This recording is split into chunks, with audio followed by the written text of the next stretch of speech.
What exactly is Sleepy Hollow? Well, I have a very reliable, trustworthy source, and I'm going to let him tell you right now. Way back in 1819, American author Washington Irving wrote a short story called The Legend of Sleepy Hollow. The story was set in the quiet hills along the Hudson River, not long after the American Revolution.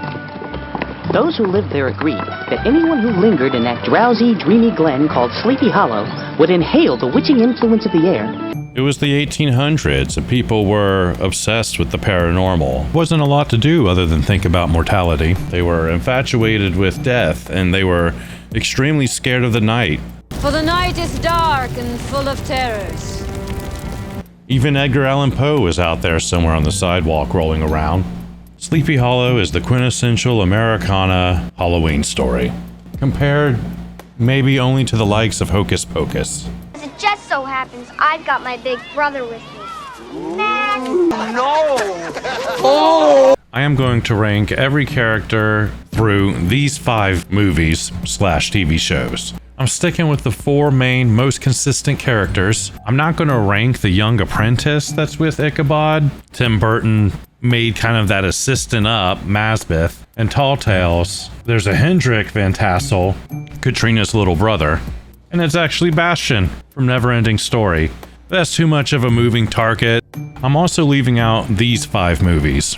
I will do quick honorable mentions, but that's going to be at the end of the video after we get done with our ranking. Now, for the 5 movies that I am ranking. Number 1, The Adventures of Ichabod and Mr. Toad.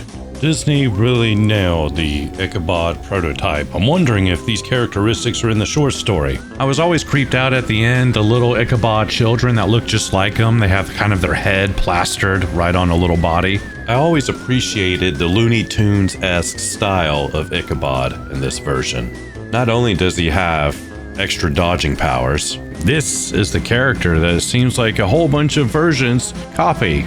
Is this in the literature? Maybe. I know he was described as crane-like. He certainly is. The drunk Mr. Toad is the companion in this movie. The companion movie, it's 2 movies in one. The Tall Tales. Episode 1 is a Sleepy Hollow story. This could be my favorite. I find the introduction quaint. Miss Shining over here, Shelley Duvall. It's not to be confused with the Jim Henson storyteller. Terrific story.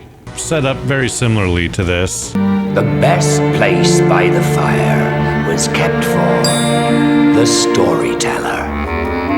Tall Tales didn't have killer writing, but I did enjoy the sets. They're fall coated, always orange. A very cozy set from scene to scene. Mouse in a stump while it's raining type of cozy. Shelley Duvall brings us to the other narrator.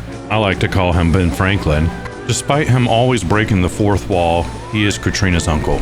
They must be real proud of the costume department. He keeps pointing at his tri-hat. Oh, did I mention it's the turn of the century? The 19th century. And of course, the narrator quite trips me out. It's like you're watching Schoolhouse Rock, the way he brings you from scene to scene. Interacts with the characters, egging on Brom. He'll come in and out of the story and he's just doing his daily chores. They just don't make him like they used to. Then we go to the Wishbone Sleepy Hollow. Very cozy. There's a few scenes that give you the fall fuzzies. This is the first episode of season 2 of Wishbone, and they really must have gotten their public funding because they came swinging with this episode. The dog is quite sassy. If you ever want to go through a classic story and you want to hear it with minimal fluff, give old Wishbone a chance. From The Prince and the Pauper to the Odyssey, you might have what you need. We have The Legend of Sleepy Hollow from Hallmark. This one, they have like a setup, and the setup is a lot cozier and it's like shot a lot better. This character just rolls into a pub. There's a thunderstorm. You think these guys are hobbits the way they're chilling. And they're like, hey, have you heard about The Legend of Sleepy Hollow? And those scenes right there are peak, I want to go there.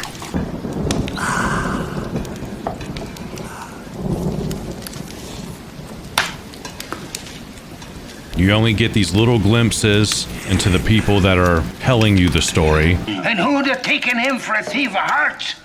Brawn Bones certainly never did. When we switch to the Sleepy Hollow story, the one they're telling, the sets are good. Some of them, they're alright. It's not quite the same. The chemistry is different. Everyone meets Ichabod with suspicion, rightfully so. The Hallmark version has a distinct flavor, a higher budget, more scenes. While we're following Ichabod, I can't help but to think about the intro and the outro of this movie. I'd rather be there. Those storytellers are more personable, the scenes are warmer, I like the rain. It makes you feel extra special. I'm glad of the company. So, there you have it. Those are the readings off of my Cozy Meter 9000. You better bring him inside. The Tim Burton Sleepy Hollow has a similar effect, but of the stormy variant. Very rainy, foggy. If those other Sleepy Hollows were hitting the orange palette and the brown palette, this one definitely hits the gray palette, like The Mist or Silent Hill. Now, I would recommend watching all of these movies annually. 'Tis the season. It's wild watching Gilbert Grape hallucinate every time he gets the vapors. The runtime is so high, I really do have to fight off the open mouth dad naps. And I know just what to cut out, the funky little flashbacks that Johnny Depp has.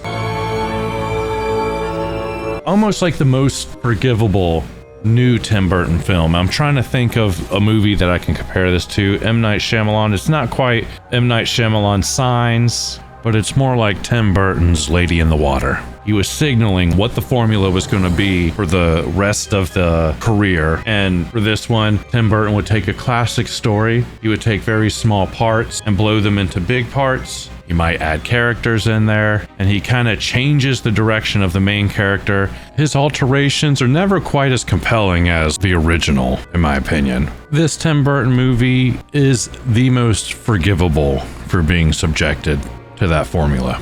Increasing the Headless Horsemen's part was probably a good move. You have to watch multiple times to see and realize what all the little sallow looks mean. As we watch Edward Scissorhands patrol the village, I figured I would save best for first and go ahead and start with the Headless Horseman.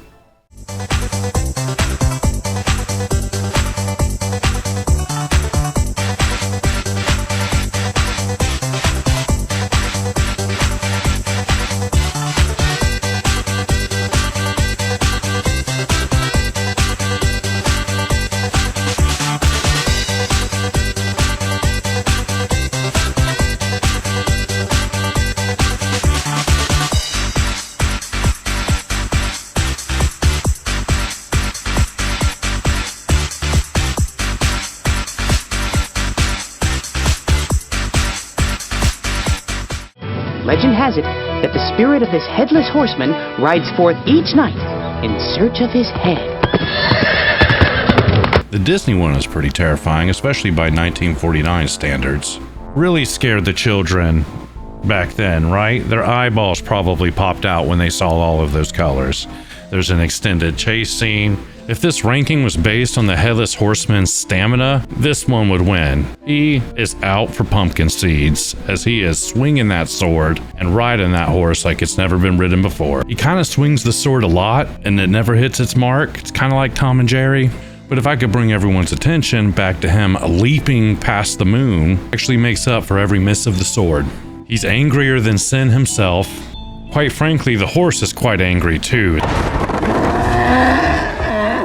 Sir, this is a Wendy's. Headless Horseman is the real deal from the start. This is not Brom yanking his chain. Putting Brom in this suit would be like slipping an anvil into a latex glove. He does throw a pumpkin in a way that makes you think he could do some damage, and all he leaves of Ichabod is a hope and a dream. They say Ichabod may have survived. Maybe. The Headless Horseman gives us a scream. It's the last thing you hear as you're ushered out of this library. It's a dad's 1950s study. You get beaten with cigarette sandwiches if you get caught in this room. All right, on to the tall tales, Headless Horseman. He's got the flaming jack-o'-lantern, a classic. He's a real night runner. You get night shots here and there. When you first take a gander at this here horseman, you realize there's very little supernatural going on. Obviously, it's Brom. He didn't even make his own jack-o'-lantern, though. That's the pumpkin Bastion gave him earlier. His biggest sin is not the borrowed jack-o'-lantern, but it's how he threw that head into a mud puddle. We get a water splash. A lot of Ichabod screams, a smidge better than the 1980s Jeff Goldblum one. However, why was that pumpkin not lit up when he threw it in the water? Light some fireworks or something. I need more than lightning.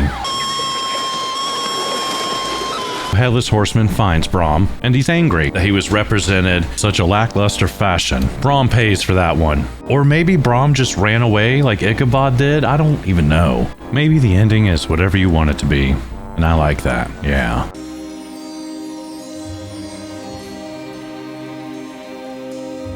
The Headless Horseman and Wishbone comes rolling in. The pumpkin is flaming, the horse is mad. They've got this little terrier running through the fog. Ichabod thought he outsmarted the horseman by going across the bridge. No, I'm wise to the ways of the supernatural.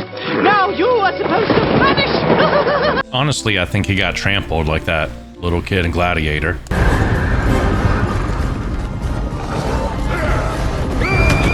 You get a pretty good pumpkin throw going.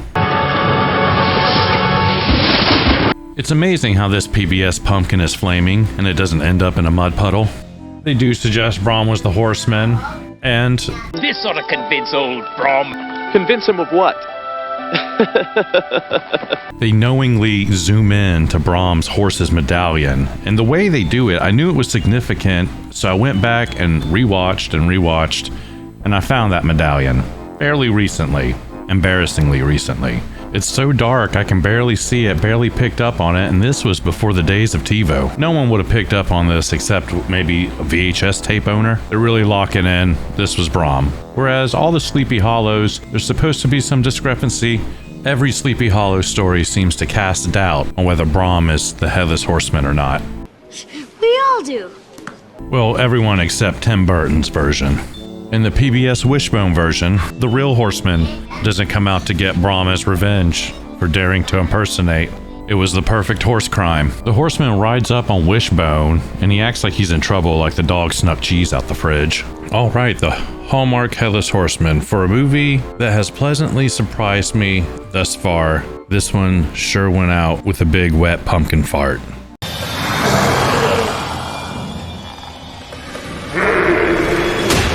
You can see that we're dealing with the higher budget all throughout this movie, but this Headless Horseman lacks the most. Only a smidge better than the Jeff Goldblum Headless Horseman.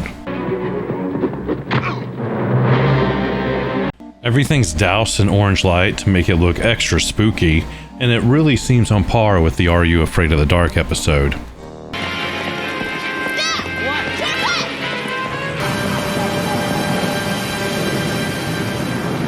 Colors in the fog seem more of a crutch. Running through the forest for a relatively short time, distorted. The Headless Horseman knocks himself out, and Ichabod slowly creeps back up and finds that it's Brom with a cage over his head. And just as Ichabod says a few words, "Is this your head? It must be. It's full of mush." The real Headless Horseman appears and tries the pumpkin on as a head, and it doesn't fit, maybe? So he throws it. Him and his horse jumps over Ichabod. Ichabod gives a gasp, and we cut away. The old man at the table said Ichabod was taken. Well, how could they when he was snatched out of this world by the Headless Horseman? Not even leaving a hair behind. Honestly, what it looks like to me is Ichabod just skadoodled out of there. The horseman didn't care about Brom, though. He got to go to a wedding later. It is time for the Tim Burton Headless Horseman, Christopher Walken.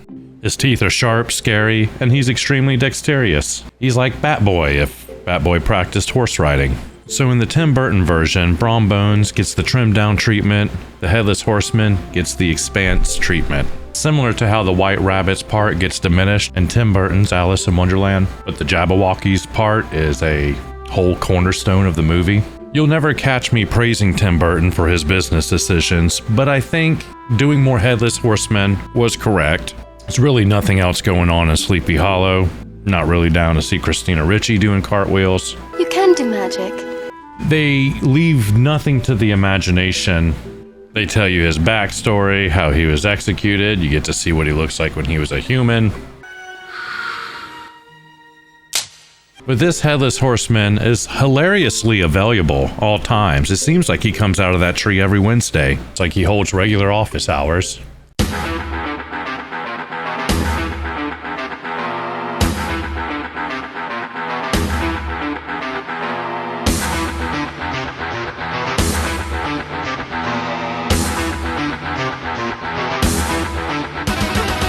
He starts beating up the whole church. He gets a flawless victory on Brom Bones.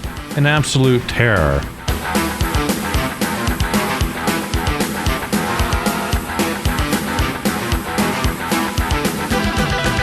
The Headless Horseman is basically Hulk Hogan and comes in flying at everyone, giving an elbow drop to the townsfolk.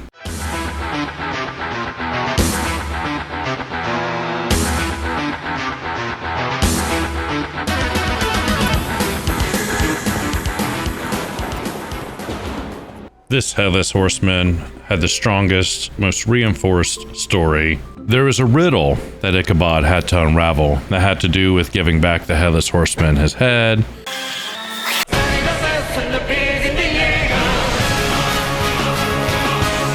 He doesn't kill needlessly.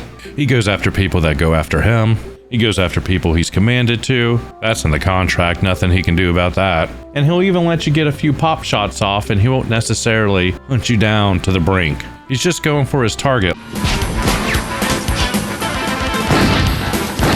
I'd like to think if he wasn't a German mercenary with a thirst for killing American revolutionaries, we would be friends in a different life. So this is the moment we've all been waiting for. The ranking of the Headless Horseman, the Hessian, old Pumpkinhead himself, first place, and we're going to give it to the Headless Horseman laden with Tim Burton steroids. Christopher Walken is a ghost vampire. Certainly a horseman you would want to run away from. He's the Hessian with a backstory. We had to adopt a lot of new Sleepy Hollow side characters to get to this point, but here we are. And if we're going by a pure strength factor, this is the horseman that's overpowered. I'm pretty sure he can dual wield, he can decapitate, he can do a somersault and put a sword through a target at 50 miles an hour. If this dude was left to run amok since the 1800s, we'd have a dent in the CO2 impact because of a lower population. It'd be like Genghis Khan 2. The horse returns.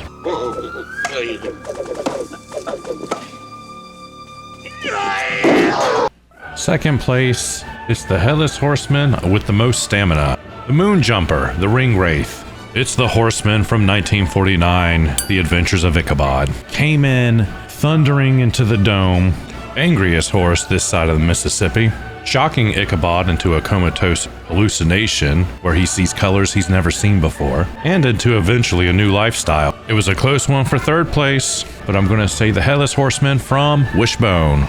It's a shorter, tighter scene. We do find out that it's Brom, and essentially he is just like chasing a dog. And I'm not sure whether you get more points or less points for there actually not being a Headless Horseman. Brom, dressed as the Headless Horseman, had a very mean jack-o'-lantern throw. The chase scene is short, but that might be a good thing. Now for the fourth place Headless Horseman. Not the best place, but it's not the last place. It's Tall Tales and Legends. A little more like the Disney 1949 chase scene. The actor is screaming his head off. And then I was just really surprised that the Headless Horseman ran off and threw the pumpkin in a puddle. I've never been so disrespected in my life on behalf of the pumpkin people. You find out the first horseman was Brom dressed up, and then there's another Headless Horseman. It's almost a twofer, a 1.5er. And in fifth place, I'm gonna give that to the Legend of Sleepy Hollow, the Hallmark Horseman. I thought I was watching a budget indie film, some kind of student film, when they douse everything in orange light. They reveal a little twist at the end, but the horseman just kind of like picks up the pumpkin, tries to put it on his head. He's basically playing dress up. He's translucent, probably wasted all of his ghost energy picking up that one pumpkin. Let's get rolling with Ichabod himself, Ichabod Crane. So in the Disney version, Ichabod is a school teacher, 1949. Of course, the animation seems ahead of its time. This still kind of stands up. Who's that coming down the street? And her nose stuck in a book. Brom is Gaston adjacent. One's slick as Gaston, no one's quick as Gaston, no one's never. They say a lot about Ichabod in this version without Ichabod talking at all. I think he gives a yelp or two throughout this movie. Boom, boom, boom, boom, boom, boom, boom, boom, boom. But how they animate him, what his motivations are, they hit all the Ichabod points that I'm assuming is in the original short story. And when he cuts out, That's where I cut in. Sweet Katrina. Superstitious, hungry, and a choir teacher. Despite his initial appearance, he's pretty athletic. I'm assuming you had to be without air conditioning. Look how he rides that horse. Sleeper build. Are they shovels or are they feet? This Ichabod, they do give you an inkling that he may have survived. For the kids. I love how Ichabod took care of business. One of his students is being insubordinate, daring to draw pictures of the crane. And instead of using the whipping rod, Ichabod peeped that kid's Sarah Plain and Tall Lunchable and decided a bruised ego means nothing compared to a full belly in the 1800s. He became that kid's temporary stepdad and made his bedtime earlier. Now Ichabod is so into the num-nums that he keeps a journal for everything that he has eaten. He's like a food vlogger from the 19th century. This Icky likes to throw salt too. Messenger from hell! He's the new school teacher. He's the dad from Pagemaster. And he's absolutely as tall as a bird. 6'8", weighs a fucking ton. No wonder George Washington is pissed. Washington, Washington. He does give vocal lessons to Katrina. Starting to see some interlacing themes here. He was bolting from the gates of hell. Ha! Hell? He's over the top in how afraid he is. Given the circumstances, you think he'd go easier on Kevin McAllister for being a fraidy cat and Pagemaster. And now I'm building him a tree house. In a tree he refuses to climb. You know he hates heights. I learned it from you, Dad. I learned it from you. He's got that mermaid ponytail, really to establish dominance over Brom. Was this hairstyle specifically in the short story, or did they borrow this from the Disney cartoon? Here comes this guy, 6'5", getting offered buttered cookies. Try my buttered cookies. Katrina! Yes, Brom. He's coming. He's coming. There's like a comical slapstick element that's right on the brink of going too far. I will. I will. If I live through it. It's very cartoonish, but emphasize how jumpy Ichabod was. I think his little nightcap is pretty hilarious. Beak. You don't really get to see those things out in the wild anymore. They lightly touch on the sneakiness and kind of the opportunistic nature of Ichabod. Katrina, look at that dress. Look at the cost of it. Woo! Not enough for you not to like him. He's not stealing anything. Maybe he has some motives. He's certainly the most afraid. That's a very obvious chink in the armor that Brom can see. Overall, he seems the most heavily pursued by Katrina. Oh, Mr. Crane. How elegant. Isn't it, Brom? He's not doing much chasing. He does have the best one-liners after all. Cat? Oh, he's outside. I'll just get him. Oh, no. Don't do that. I'll feed him. Yes. He's fed. Mr. Crane! Oh, no. Kitty likes it better that way. Yes, it helps to sharpen his primitive hunting instincts. When I first watched this, I was really second-guessing what I got myself into. Taste my butter cookies. Just taste my butter cookies. Every Sleepy Hollow has a rough soundtrack to it, but they didn't have to go so hard in this one.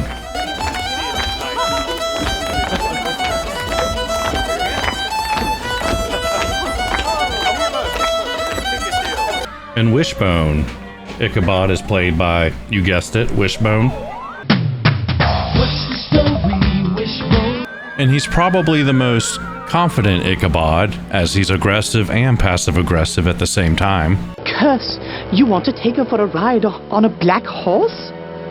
Now see here. A black horse tonight? Oh, it would seem that you have no concern for her safety whatsoever. He's got the whole town charmed and rolling. The dog is teaching Katrina how to sing. Go to the back. I was here first. Oh, I'm sorry, dear boy. Would you like me to tell Katrina that she cannot have her singing lessons today? She'll be most disappointed. Ichabod is a school teacher. He's superstitious. He's into the paranormal. And he's a jumpy fellow. Oh, dear! Oh, don't hurt me! My, you're a jumpy fellow. His favorite pastime is dunking on Brom. His dunks include catching Brom in precarious moments with very passive-aggressive remarks, trying to throw Brom under the bus. You offer her a bouquet of foxglove, a gesture bound to bring bad luck. But he waits until the room is full of people and then gives Brom the old red cheeks. It's a bunch of nonsense, if you ask me. Surprises me that a man of your stature cannot see the significance of these signs. This Ichabod is opportunistic and is obsessed with pies. Apple pie is the absolute finest in the county. I recall one Sunday when yes.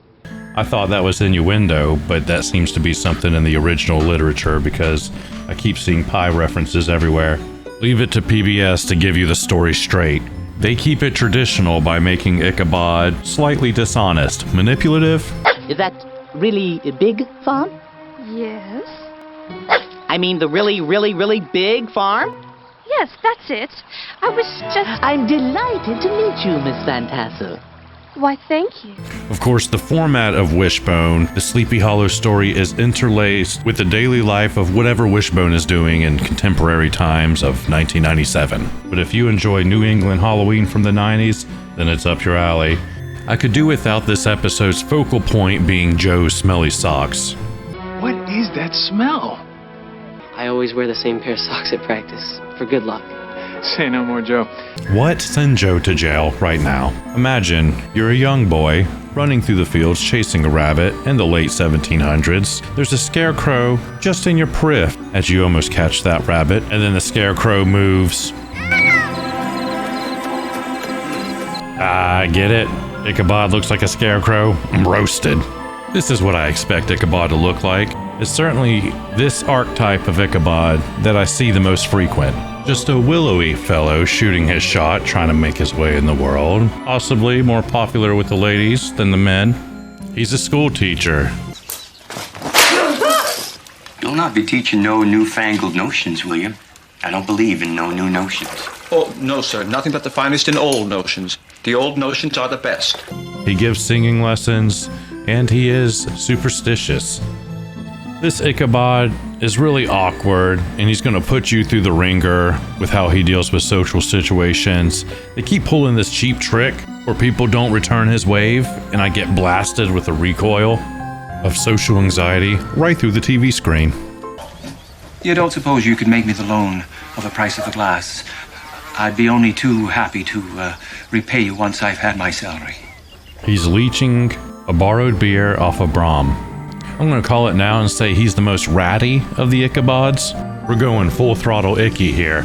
For starters, he's a kleptomaniac, which loses all the points. Get that guy out of my house. Oh, well, I was just admiring the quality of the workmanship. Who took the cookie from the cookie jar? It was Ichabod. He's saving it for later. You still here, Ichabod? But also, he spends a lot of time flattering all the women, blowing a lot of smoke. And the cuisine does not compare with yours. Oh, well, you're kind to say so. And I feel like all the men, almost every single one of them, are collectively sighing and side-eyeing each other when words fall out of Icky's mouth. Malthus, did you hear that? I don't know what I'm hearing exactly. They make it a point that he changes his opinion on the dime based on who's around. Wouldn't you like to travel? Sometimes it seems like all I've ever done is travel. Don't you want to see the great museums of Amsterdam? Oh, yes. Well, I long to travel. There's a conspiracy against this Ichabod as Katrina's father and Brom team up to kind of set Ichabod up to put a foot in his mouth and get caught being two-faced. Oh, I'm certain that once she's presented you with a grandchild, she will put all these foolish dreams behind her.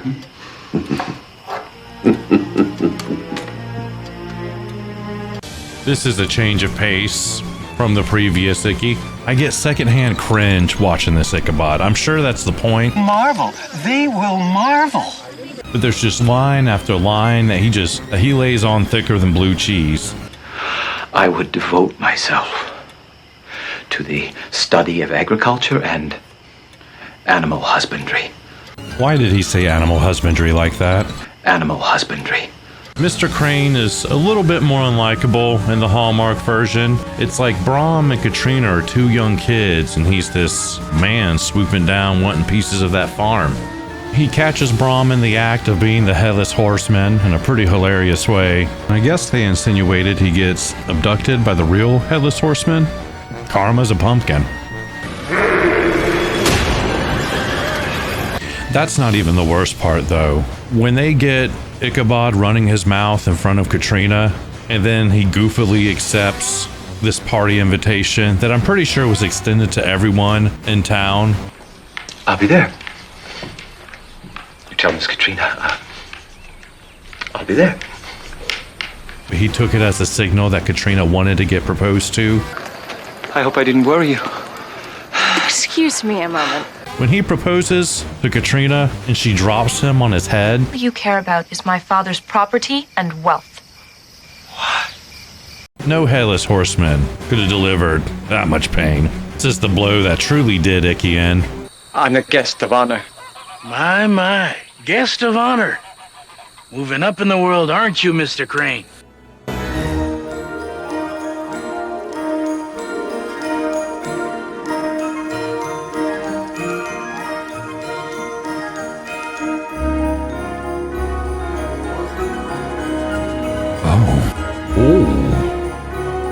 Hello, may I have my mega pint of wine served in a pumpkin, please? Tim Burton saw the wisdom to change Ichabod's profession, so Johnny Depp is not a school teacher. He is a constable. Nobody's getting singing lessons here. Evidently, he's also dabbled in 19th century forensics. He's a learned man, more of the scientific kind, not so much the literature kind. Who's ready for the Willy Wonka face? He made the face. Stay the line, Bart! They made him more honorable as he fights for liberty against Sauron on behalf of the disenfranchised. I stand up for sense and justice. Sleepy Hollow is a punishment. Until you learn respect for the dignity of my office. I beg pardon. So he's sent on this task to find his hot 18-year-old goth mama. Kiss for the Pikachu witch. And he finds her quick. They try to give you the big old 1-2 with a twist. He thinks she's bad, she turns out to be good. There's a lot of unspoken words between Katrina and Ichabod. Oh, look. This was from long before we lived here. Are you all right? I think it's a cop-out. You don't have to write if your characters just keep sighing at each other. Being the paranormal detective that he is, does face a lot of PTSD-inducing circumstances. He watches Uncle Dursley get taken out. Katrina's father gets got. Brom gets turned into a red cloud. Johnny Crane is so honorable, he was trying to help Brom. For that, he got poked. Are you kidding me? Is he supposed to survive that?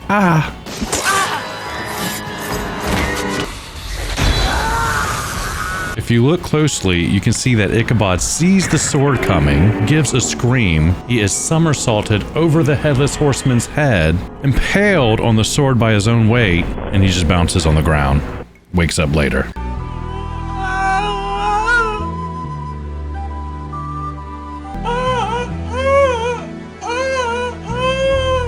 He even gets to see the Headless Horseman be born from the tree womb. But not before he cuts up that tree, finds, you guessed it, a lot of strawberry jam. The Headless Horseman has a mile-long to-do list. Somehow, Jack Sparrow is stumbling alongside the entire time. Tim Burton was like, remove Ichabod's personality and put in its place Edward Scissorhands. And then they're not even brave enough to give him the ponytail. They go with some weird hybrid contemporary hairdo. Doesn't make for a memorable Ichabod Crane. Out of all of these, this one is definitely just Johnny Depp. His experiences have more personality than he does. At the end of the movie, when Ichabod has Katrina and Basmith in tow, it just looks like they're little kids, and Johnny Depp is Lemony Snicket marching these kids around. One of those kids is a Beetlejuice fan.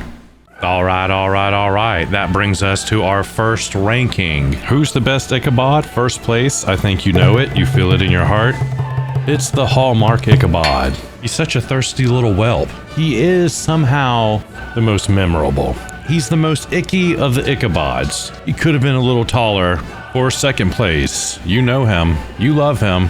It's the Disney's Adventures of Ichabod, 1949. They hit all of the Ichabod points without even having him talk. He's out there dodging Brom left and right. He might become your new stepdaddy.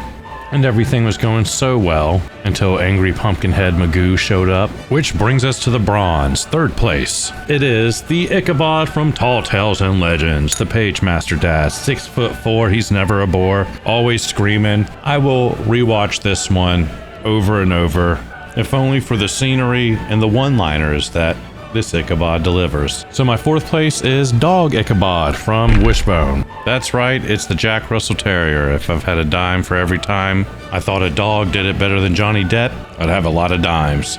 You've slouched your last sigh, Johnny.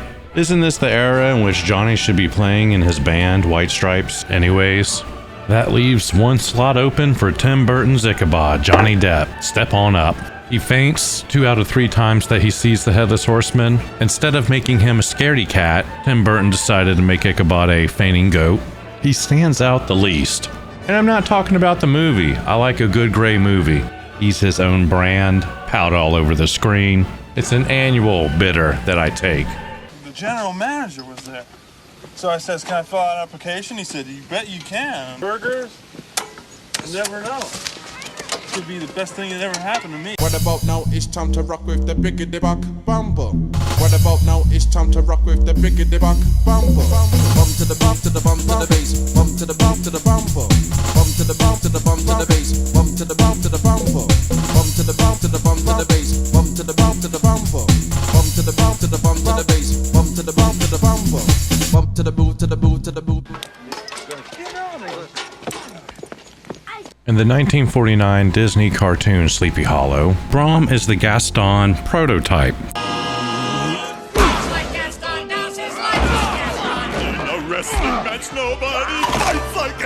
Real Disney archetype, Paul Bunyan, Davy Crockett. He's obviously not the Headless Horseman. There's no way that Johnny Bravo frame fits in that Slenderman suit. Brom is the only character in this movie that actually talks. Odds bodkins, gadzooks. Look at that old spook of spook. I'm going to throw caution to the wind here and say that he's actually my favorite character in this entire movie. He might be my favorite Brom. He does the dog prank, which I now see is in the poem because that's happened more than once between the movies. You do get hit kind of with the Looney Tunes effect between these scenes. The bits are tight and effective. They don't wear you out. My favorite Brom part is during the dancing party where he feels left out, outmatched. He goes ahead and plays Cupid on Ichabod's behalf, and he finds Ichabod a replacement for Katrina. I mentioned before the characters don't have any dialogue in this movie. The narrator does. Brom talks a little bit, and then this lady is actually cackling, vibrating in the midsection of whoever she's dancing with. That primal animation certainly caught my attention. She's about to hunga bunga out of here. Ichabod and Brom switch dance partners a few times, but it really gets to a peak when Brom is carrying this woman like a football, chasing Ichabod and Katrina, looking for the switch off.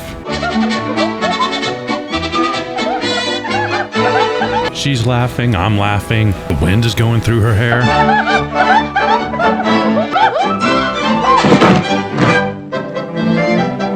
Despite Ichabod dodging Brom like he's Neo, this Brom does win in the end. If the guy from The Little Mermaid had a baby with the guy from Beauty and the Beast, that's Brom here, right before us, 1949, Disney. Did they reuse some assets? Probably. Strong as a moose, he really scares Icky with his classic training. Make for the bridge with all your might. He'll be down in the hollow there. The Brom from Tall Tales. I'm betting on you, Brom. Has had enough of Ichabod right from the beginning. Washington, 6'20", fucking killing for fun. He doesn't seem to put a lot of effort into Katrina. She's just kind of there. She's always been there, and he's got to go rub his horse. I gotta rub down Daredevil. Across all the Katrinas except for Tim Burton, there's this same relationships type where Katrina is a little annoyed with Brom. Brom Bones! You farmer! Ichabod's the new toy on the block. However, they make it very clear in this version of Brom that he's distracted by his racehorse, he's distracted by his career. He really only pays attention to Katrina when he thinks she might be taken away. That overgrown school teacher who looks like a mosquito. He's going after Ichabod immediately with the smaller pranks, and he's real quick to get physical. He'll kick you apart. He'll kick you apart. Ooh. I'm surprised he didn't feed Icky the knuckle sandwich. He does have some personality. I'm so darn jealous of Ichabod Crane. Jealous? Hey, well, I can look helpless too, you know. He does get his stuff together enough to become the Headless Horseman and scare Ichabod at the end. But then, of course, he gets got by the real Headless Horseman. You lose points for that, it's true. Washington, 12 stories high, made of radiation. Now the Brom from the PBS Wishbone. Hello, Brom. Would you like to try? No, I'd rather not. He's like a generic Poldark. You know, that one actor that was in The Hobbit that was the sexified dwarf? Not the regular leader sexy dwarf, but the sexy dwarf that was so sexy he started dating an elf. We really needed that. Thank you, Hobbit. That's who this Brom looks like. He gets really mad at dog Ichabod as he keeps getting embarrassed by an animal. Imagine if you're a fully grown man being forced to bob for apples because a dog peer pressured you in front of the whole party at just the right time. I have no desire to have an apple stuck in my mouth like a roasted pig. Oh, Brom, you really should give it a try. I mean, the Van Tassels have gone to great lengths to entertain us. How about one little bob? Surprise! You were made to bob for apples for the first time as a grown man, and really this is the only trick that this trained circus dog does. I'm pretty sure the bulk of soccer skills is sit, stay, handshake, and bob for apples. They're gonna get their apples worth in this version. This Brom is raw, but he keeps it on the down low. He does away with Ichabod without incurring the wrath of a real Headless Horseman. And that jack-o'-lantern throw is unreal for not having any supernatural baked in.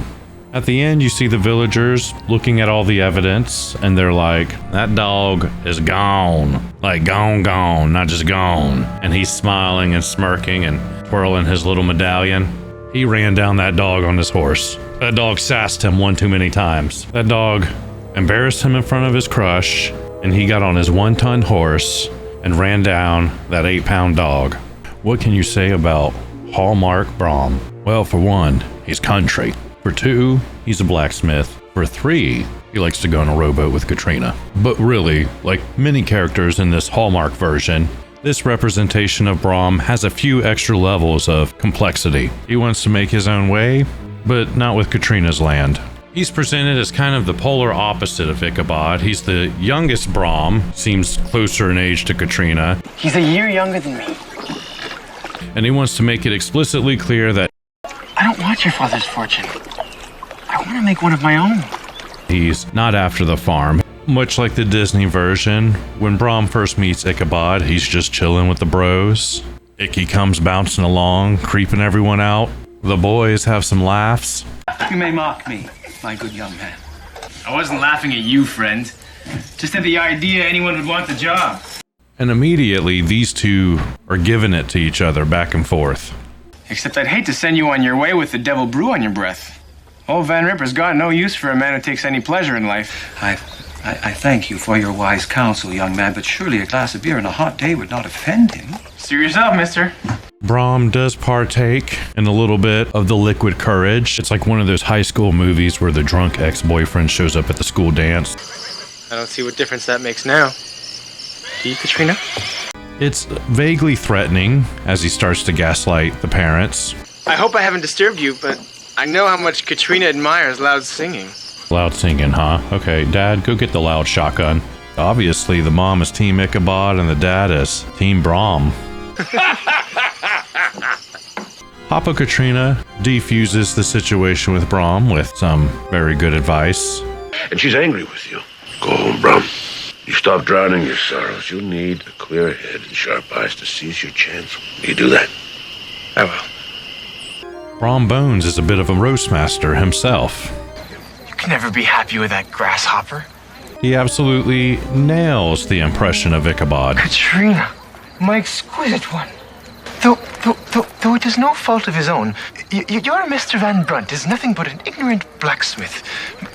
It was like watching Rick Moranis do an impression of George Carlin. I was thinking about underrated vegetables, like beets. Beets. Beets. Beets. Beats me. Brom starts making up for arriving unannounced at Katrina's house, drunk, vaguely threatening, with a dog. If you, fair Katrina, would only grant me your hand in marriage, I would gladly teach that poor fool by my example. What say you, fair Katrina? And I think he got Katrina's approval too. It's this moment when his whole ship does a 180. It's turned around for him and Katrina. Are you coming? You going ahead? At this point, he's all hopped up on Mountain Dew and ready to deliver the Headless Horseman story to Ichabod. Tell the tale! Tell the tale! How about you take a chill pill? Brom is the Headless Horseman until he isn't. Somehow, in complete ludicrous fashion, he hits a branch and knocks himself out, and Icky reveals the little wooden 18th century bird cage he made for himself. It's a roll cage, but for a horse. I do love that Scooby-Doo moment. Ichabod is like, wait, did the monster just dethrone himself from the horse? There goes the steed. The real Headless Horseman appears. Later on, they say he abducted Ichabod, but Brom was just laying there in his roll cage and the Headless Horseman left him alone so he could get married later. A true example of losing the battle, but winning the war. It's the finest wedding anyone ever seen in Sleepy Hollow.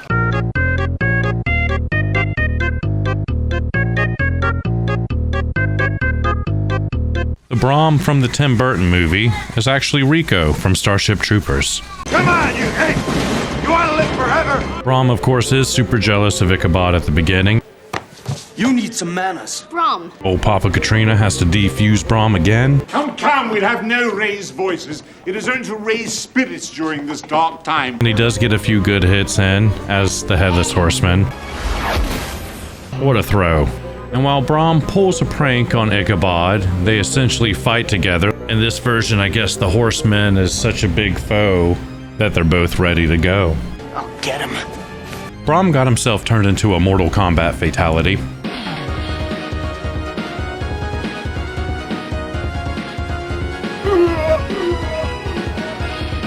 You lose.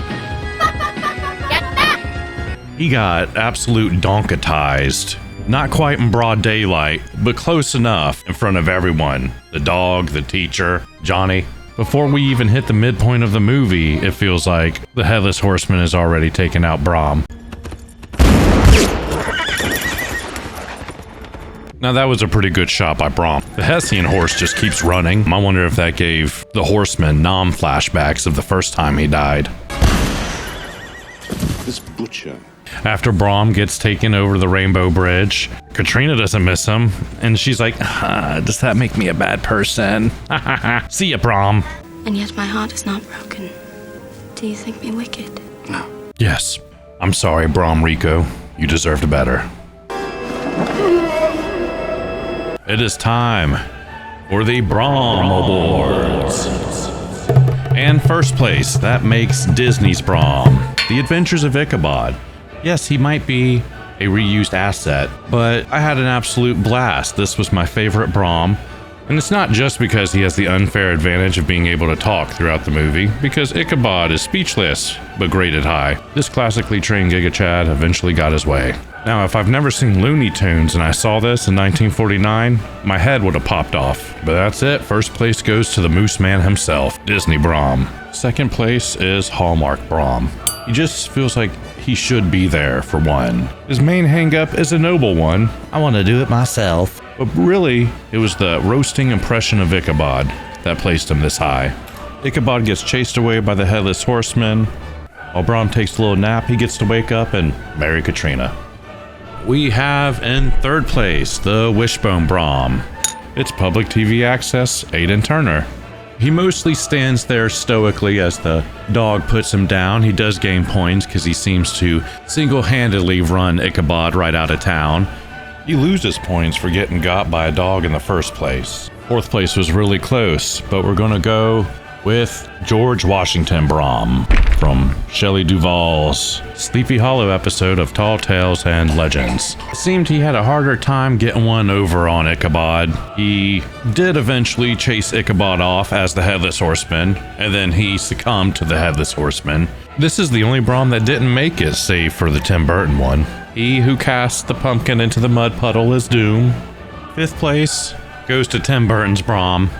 This is a protest against how short his running time is in the movie. You know, he does show some likable virtue, but it's only a tool to show you that it's actually Johnny Depp, who is just beyond good Mary Sue levels. Zero faults. It was that foolhardy Brom. Got himself in a 1v1 versus a ghost demon. He became a side character. Nobody cares about the White Rabbit anymore. He's essentially the first person that kicked the bucket in the movie Mortal Kombat. He, got split. Thanks for taking all the hits so Johnny Depp didn't have to, Brom. I'm sorry. Now we're on to Katrina Van Tassel. In the Disney one, she's a real Cinderella, a flying nun. On the Van Tassel farm, the main cash crop is literal cash, money for generations. I'm really trying to think hard about her personality, and I think they didn't give her one. She's a placeholder, a little Bo Peep.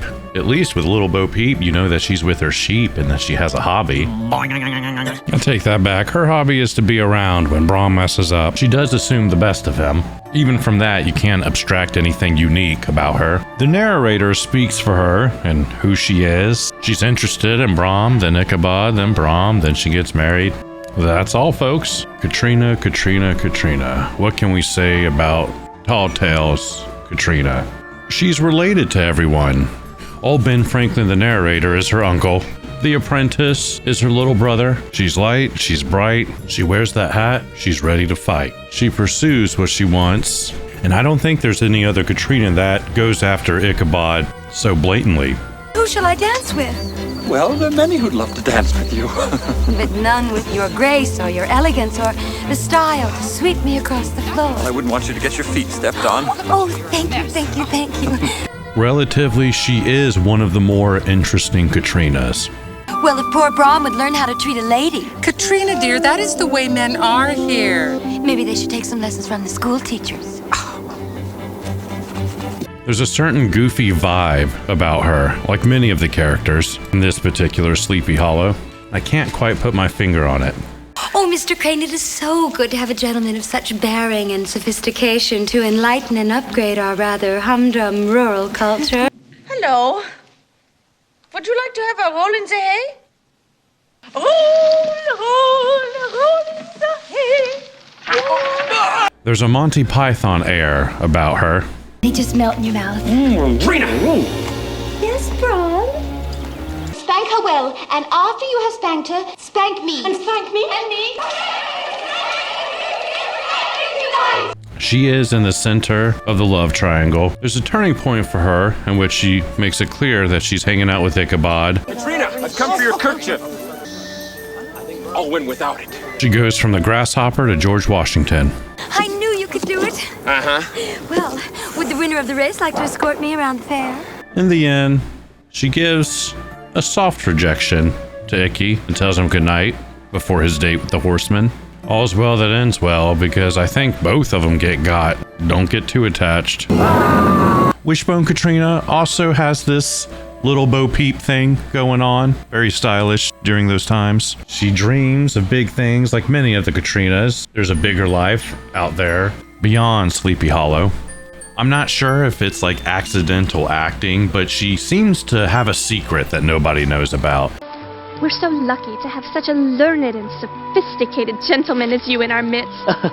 I never quite think that she's getting full-on manipulated as much as she turns it back around on both Brom and Ichabod. Care to bob for apples? She's quite a bit less mushy, understandably, because Ichabod is a dog. She's definitely a dog person, but she's less coddly with Brom as well. She's into the paranormal, which is kind of Ichabod's opening. What are you reading there, Mr. Crane? They share literature together. He reads to her. Her farm is Stardew Valley coded. Just look at those colors. And it's obvious Ichabod the dog, Wishbone, really just wants farm food. Look at all the food. She'll work together with Brom on his little plan to trick everyone. I know that you're the only man qualified to inspect the scene. Well, And then she'll also work together with Wishbone to trick everyone and have alone time. terribly sorry to interrupt, but it is time for your singing lessons. Oh, of course. You don't know which one she's for until you use common sense and think probably she's not trying to date the dog. She's essentially the fulcrum to the seesaw that goes back and forth between Icky and Brom. She's along for the ride, but she's not being taken for a ride. Bring the next Katrina. I like Hallmark Katrina. Now the Hallmark Katrina, they make her intentions quite clear. She says exactly what she wants. I want to see the civilized world, not the primitive wilderness. And I want to come home again. It just seems like everyone else is tiptoeing and being dishonest with her. It's obvious that Brom is her main choice. I love you. He keeps dismissing her dreams. This whole time, Brom has been in La La Land. A greater fortune than he or anyone in Sleepy Hollow ever dreamed of. This is a great country. The land of liberty. Okay, Peter Pan. And she needs someone to take over the farm. But when she gets angry at him, she hangs him over a cliff. Here, Katrina. Another cup for me and Daredevil. This is for you. I think it would be inappropriate to accept such a gift from a friend. Wouldn't you say, Pastor Van der Veen? She entertains the idea of Ichabod, but really in the end, it's just to put a little bit of pressure on Brom. I don't think you can blame her. Brom has this attitude. Well, not to worry, little lady. You're safe with us. Now, I said Katrina's mom is on Ichabod's side, and I guess that comes with some nuance. I don't think Katrina's mom blatantly thought, oh, this old man would be great for my daughter. Brom did annoy her at times, all the way up to a gang of nighttime riders, led by Brom, Paul Revere style. Will that boy ever grow up? This Katrina is more complicated than the rest because a mystery is laid before her feet that has nothing to do with the Headless Horsemen.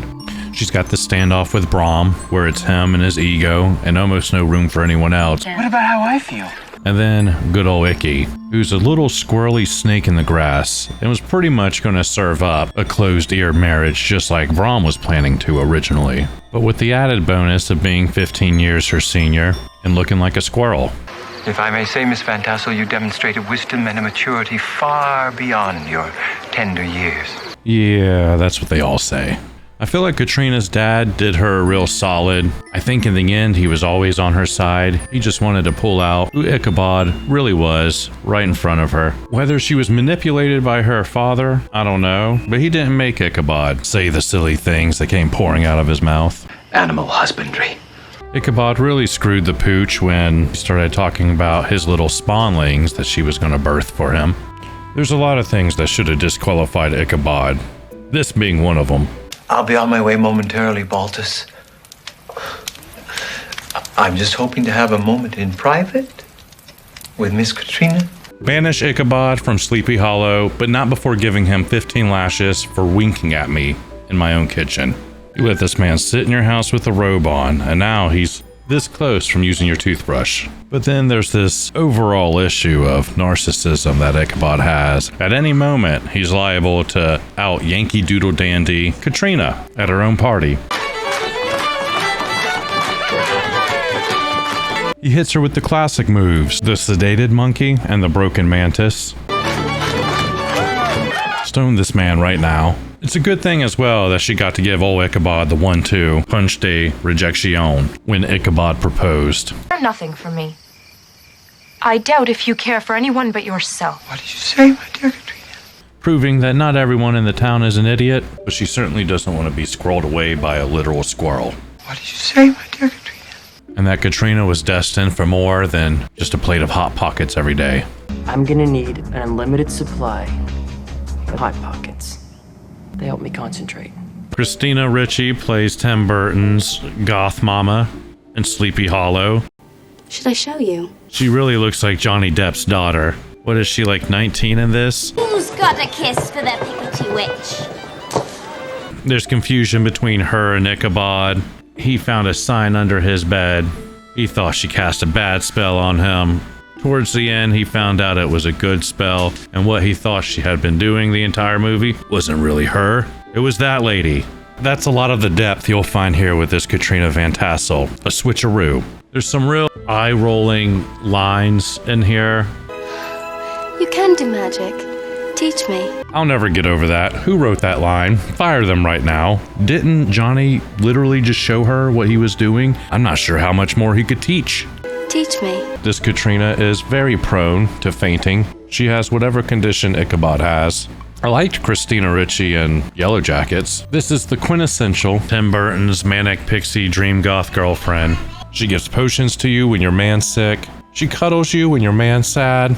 She'll forgive you after you get man mad. So we are ranking the Katrinas Van Tassels. First place Katrina is Hallmark. I think she's the most developed, has the most motives, is the most complex Katrina. She did take the gold home at the end. She did not get manipulated by Icky. I'm thinking she found a compromise between her father, Brom, and her life philosophy. I do think she got at least half of what she wants. In second place silver, it's Tall Tales. Now they kind of get second place through pure personality hire. She's not merely a prop for Ichabod and Brom. She stands on her own. She's got a place in that town. And for the big bronze 3, third place, it's Wishbone Katrina Van Tassel. She definitely owns a farm. She definitely has singing lessons. She really just doesn't show preference for either one. It's not as interesting, but she does talk, and she does say something else other than, "You can do magic." That makes fourth place Tim Burton, Sleepy Hollow. Wednesday Addams, Stand Up Wednesday. Thank you, thank you. I feel bad putting her back there, almost last place with Johnny Depp. However, her one-liners are so bad, and she only beats the Disney Katrina because Disney Katrina has the personality of a salt shaker. The Adventures of Ichabod, fifth place. Katrina, a placeholder? The Cinderella placeholder. Really, this thing focuses on Ichabod. Katrina is a statue, and she waves, and how depressing would it be to dress up like her for Halloween? No one would know who you are. Are you Cinderella in her chore clothes? I don't know. How do these Sleepy Hollows stack up against each other? Everything's made up and the points don't matter. Which movie won the gold? I will tell you. It looks like Hallmark got the most gold at 2. We've got Disney's Ichabod 1949 with 1 gold, and Tim Burton also got a gold. I would say this winner-take-all scenario is interesting. The old Disney 1949 cartoon is on a different wavelength and should be judged almost separately. And then there's the Tim Burton film, which also is kind of to a different drum and beat, but brings something to the table. I think they all deserved gold. If we want to look at this from a different angle and give each place a point, put it on a point system, we can still see that Hallmark gets first place, Disney gets second place, but then Wishbone and Shelley Duvall share third place, while Tim Burton actually gets bumped to last place. There's poetry in that, I think. I couldn't have picked a better first place Sleepy Hollow. Hallmark is certainly earning a reputation for itself as the dark horse who comes out of nowhere and wins it all. The completionist in me compels me to talk about these other movies. Some of these movies are more important than others. Maybe the most indefensible one that I'm not reviewing is the Jeff Goldblum one. He got bumped by Stalker the Dog. It feels like this film was in the 1970s. And what is the year 1980 if not very late 1979? My duty is to teach the truth. How can you when you don't know what the truth is? For its truth like beauty is in the eye of the beholder. I don't know what to say other than it's just really dark, like the Battle of Winterfell. Oh my God! Hey, stop! That's us! Stop, man! Jeff Goldblum plays as himself, a walking lawsuit. Katrina Van Tassel, for instance, doesn't seem to be particularly lonely. You have to give it to them though. They really stuck with just like using light bulbs in the dark, out in the snow. Other shows you can just tell that they're using a filter. It's clearly daytime. They stuck to their craft, and watching this movie is like watching a Bob Ross painting of snow while you're snowed in up north in a cabin and having 18-hour nights. Also, you gotta look through straw holes. This could be because there's a degraded version on YouTube and that was the one I was trying to watch. If this version was in the ranking, we would just give it 6th place and everything. Ichabod Goldblum would get 6th place. First the Headless Horsemen, now this. The Horsemen, who had 3 seconds in the shadow of film time. Those tricks of yours are gonna be the death of me! 6th place. But alas, I can't find a version that doesn't make my eyes bleed. Well, I'm Brom Bones. Half horse, half bear, and 2/3 wildcat. I'm tougher than old moose meat and meaner than turpentine tonic. Are You Afraid of the Dark Season 3? They do a Headless Horseman. Modern day Hamilton kids. Great minds think alike. Tubular 90s. When the Headless Horseman is unleashed, they have to run away from him with their bicycle. They reveal a ghost Ichabod. It looks more like Napoleon. We also have The Hollow with Nick Carter. He's an angry Brom. Is Ichabod that kid from All American Rejects? Much like Are You Afraid of the Dark, it's a contemporary retelling where the old Sleepy Hollow legend exists. And then we also have the rough reincarnations of these characters to replay the roles. Ow, you're hurting me! Hey, let her go, man. It's a horror movie, and then it's a 2005-ish horror movie. Oh my god, help! Jackass! It was just a joke. It really kind of has the same tone as Cabin Fever and every other teen slasher that came out at around that time. Pancakes! Pancakes! No. You sure you're alright? Oh, the Headless Horseman even gets Neil. Whoa, that was a close one. Thanks, Ichabod. Every time I see Nick Carter, I think of Aaron Carter and how he beat Shaq. Like boom, I put it in the hoop like slam, cause that's how I beat Shaq. Hey look, this one looks just like Schoolhouse Rock. Look how they drew Katrina. You seem concerned about the welfare of the girls, Mr. Crane. Man, it really is 1972. Either way, it's a hard pass. The Smurfs kind of made my brain fry. I blame that on the entire Smurf franchise. First 30 seconds, they do this expensive computer animation, and I think they just did that so they could show it on the cover, because the rest is a cartoon. They get an F for effort. Another TV show that I'm going to pretend doesn't exist is that Sleepy Hollow 2013 TV series. I think they even have 3 seasons on it. Is it like Once Upon a Time? We had some laughs. We had some cries. The Headless Horsemen stuck some needles in some eyes. This has been a rejuvenating look at Sleepy Hollow for me. I often like to think about the 1800s when everybody was obsessed with the afterlife and they didn't quite have an answer for all the scary things that go bump in the night, and Edgar Allan Poe is out there in the trenches rolling around drunk. I know he's out there, find him. And I think Sleepy Hollow and all the movies and media that comes along with it lends itself to maybe like the beginning of that era. But like all good things, this episode of Brenton's TV must come to an end. Until next time, TV watchers, until next time.